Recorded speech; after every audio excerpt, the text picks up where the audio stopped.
আসসালামু আলাইকুম ওয়া রাহমাতুল্লাহ। বন্ধুগণ, হযরত মাওলানা শামসুদ্দিন সাহেব, আমার দিল সাক্ষী দেয়, আমি তাকে বলবো আমার কথা আপনি না শোনেন, আমার দিল সাক্ষী দেয় তিনি আল্লাহর ওলি, বুজুর্গ বান্দা আল্লাহ পাকের সর্বজন শ্রদ্ধেয় ব্যক্তিত্ব। আল্লাহ তাকে হায়াতে তাইয়্যিবা সেহাতে কুল্লিয়া দান করুন। আল্লাহ তার দৃষ্টি শক্তি তুমি নিয়েছো, মৃত্যুর সময় দৃষ্টি খুলে দিয়া রাসূলুল্লাহকে দেখতে দেখতে মরার তৌফিক দিও, আর মরার সাথে সাথে কবরের সাথে জান্নাতের সুরঙ্গ পয়দা করে দিও। তিনি আমার সাথে টেলিফোনে কথা বলে বলেছেন, চট্টগ্রামে কিয়ামত চলতেছে, আল্লাহর বান্দাদের কাছে যেতে পারতেছি না, আল্লাহর বান্দারা কাছে এসে পয়সাও দিতে পারছে না, এত বড় মাহফিল চালাবো কিভাবে? তাহলে আফসোসে আমার প্রাণ কেঁদেছে। চট্টগ্রামবাসীরা,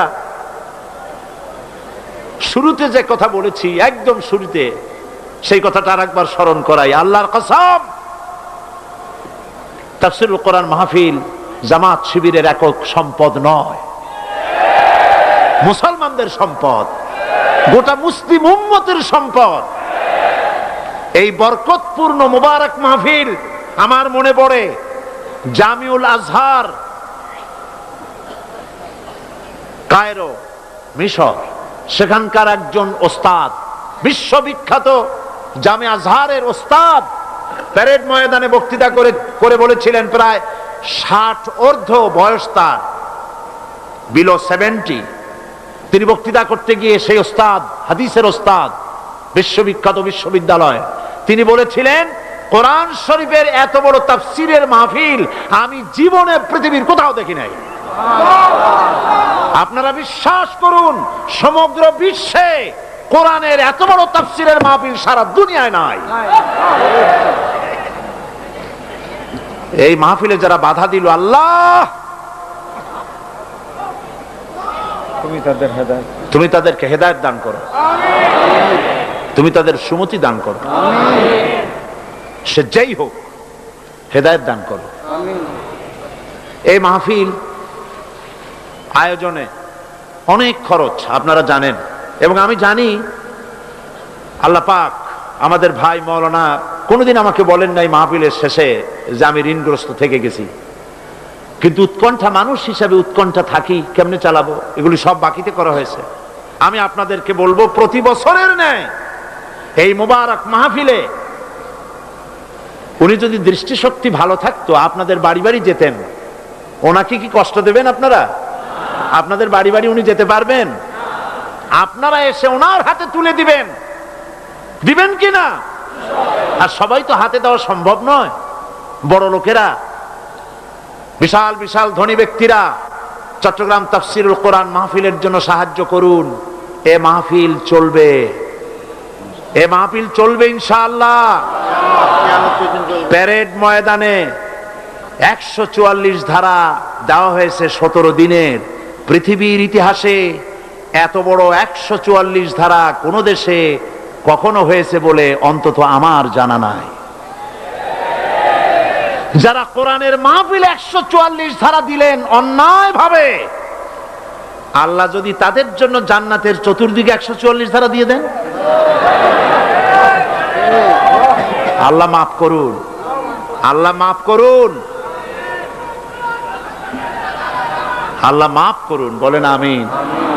চট্টগ্রামের ধনী ব্যক্তিরা উদাত্ত মুক্ত হস্ত নিয়ে এগিয়ে আসুন। পুরা প্যান্ডেলের খরচ একজনে দিয়ে দিন, পুরা লাইটের খরচ একজনে দিয়ে দিন, মাইকের খরচ দিয়ে দিন, পোস্টারের খরচ দিয়ে দিন। আল্লাহ পাক আপনাদের কামাই রুজিতে বরকত দান করবেন। আর আপনারা যত লোক বসে আছেন, আজকে যারা এনেছেন, মৌলানা ওইগুলি ড্রামগুলি আছে তো, চতুর্দিকে ড্রাম আছে, চাদর আছে, যাওয়ার সময় দিয়ে যাবেন। এ তাফসীরের মাহফিলের সাথে আপনার কলিজার সম্পর্ক, সত্য কিনা বলেন? যাওয়ার সময় দিয়ে যাবেন, আর আগামীকাল পকেট ভর্তি করে টাকা নিয়ে আসবেন, বলেন ইনশাআল্লাহ। আল্লাহ তৌফিক দিবেন, বলেন আমিন। মাওলানা যেন চিন্তায় পেরেশানিতে কষ্ট না পান, সমাজ কল্যাণ পরিষদ যেন কষ্ট না পায়।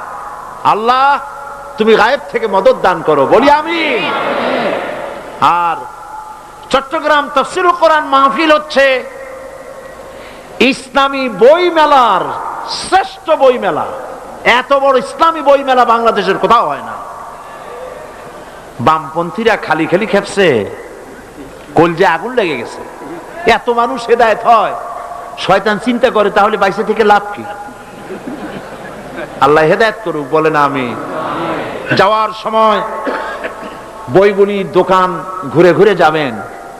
অসংখ্য বই এসেছে, তাফসীর এসেছে। এই মাহফিলের জন্য টাকা খরচ করে লোকেরা বই চেপেছে, বহু বই। বই আপনাকে কখনো ঠকাবে না, ইসলামী বই। তাফসীর নিবেন, ফি জিলালিল কোরআন এসেছে, তাফহিমুল কোরআন এসেছে, বিশ্ব বিখ্যাত তাফসীর তাফহিমুল কোরআন ফি জিলালিল কোরআন বাংলা হয়ে গেছে। বলেন আলহামদুলিল্লাহ, বলেন আলহামদুলিল্লাহ।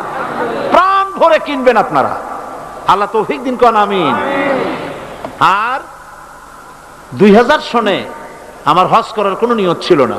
হঠাৎ করিয়া হজের আগে, মাত্র কয়েকদিন আগে, বাদশাহ ফাহাদ তিনি বাংলাদেশে তাদের দূতাবাসের মাধ্যমে আমাকে রাজকীয় মেহমান হিসেবে দাওয়াত দিলেন হজ করার জন্য।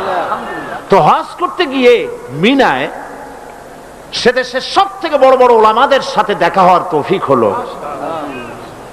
সুবহানাল্লাহ। আলেম কারে বলে? আমার দেশের মানুষেরা আলেমদের মর্যাদা বোঝে না। আহারে, আমার রাসূল বলেছেন আকাশের সমস্ত তারকা পুঞ্জের ভেতরে পূর্ণিমার চাঁদের যে মর্যাদা, আমার উম্মতের ভেতরে আমার আলেমদের সেই মর্যাদা। আমি ওই সব আলেমদের কপালে চুমা খাইছি। সুবহানাল্লাহ। তাদের হাত পায়ের যোগ্যতাও আমাদের নাই, কত বড় আলেম। সুবহানাল্লাহ। সৌদি আরবের সব থেকে বড় আলেম যিনি ইন্তেকাল করেছেন, বিন বাজ, নওয়ারাল্লাহু মারকাদাহু ওয়াজআলাল জান্নাতা মাসওয়াহু। এত আলেম তার জানাজায় উপস্থিত হয়েছে। সৌদিরা বলেছেন আমাকে, হারামাইনুশ শরীফাইনে আলেম আর আলেম দিয়ে ভর্তি হয়েছে, লক্ষ লক্ষ আলেমেরা তার জানাজা পড়েছে, চোখের পানি দিয়ে তারে বিদায় করেছে। তিনিও নাবিনা ছিলেন, দৃষ্টিহীন ছিলেন। সুবহানাল্লাহ, কত বড় আলেম। আর ওনার পরে সৌদি আরবের সব থেকে শ্রেষ্ঠ আলেম হচ্ছেন শেখ মুহাম্মদ বিন সালেহ আল উসাইমিন। তার লেখা আয়াতুল কুরসির একটি তাফসীর আমাদের সকলকে উপহার দেওয়া হলো।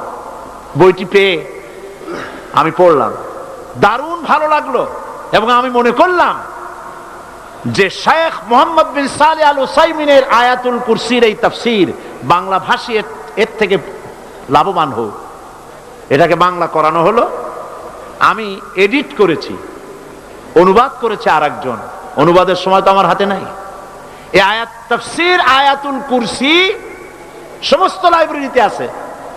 যে আয়াতুল কুরসি তাফসীর আমি করতেছি, সব লাইব্রেরিতে এখানে পাবেন। আজ নিবেন, কাল নিবেন, পরশু নিবেন, সবাই নিবেন। আল্লাহ তৌফিক দান করুন, বলুন আমিন। আল্লাহ পাক সকলকে হাদিসের কিতাব, তাফসীরের কিতাব আল্লাহ কেনার তৌফিক দান করুন। রিয়াদুস সালিহিন হাদিসের উন্নত কিতাব, সুবহানাল্লাহ বলেন, বাংলায় প্রচার হয়েছে, বাংলা ভাষায় ছাপা হয়েছে, এখানে এসেছে, আপনারা নিবেন। আল্লাহ তৌফিক দান করুন। আমরা সবাই বলি আমিন। মুনাজাত হবে এবং মুনাজাতের পরে আজান হবে। এশার নামাজ বা জামাত আদায় করে যাবেন। এবং আগামীকাল একজনে তিন জন দাওয়াত দিয়ে নিয়ে আসবেন। একজনে কয়জন? তিন জন। বলেন একজনে কয়জন? 3 জন দাওয়াত দিয়ে নিয়ে আসবেন কমপক্ষে। একজনে, মাওলানা বলছেন কমপক্ষে, আমি কমাই ফেলছি যেহেতু জায়গা যাতা তো আজকে ভরে গেছে, সেজন্য আমি কম বলছিলাম। মাওলানার কথায় আল্লাহ বরকত দিন, বলেন আমিন। মাঠ তো আমাদের হাতে না, আমরা তো এটা রাবারের মতো লম্বা করতে পারবো না, আল্লাহ যেন লম্বা করে দেয়। কোন আমিন। একজনে কয়জন? 3 জন দাওয়াত দিয়ে নিয়ে আসবেন।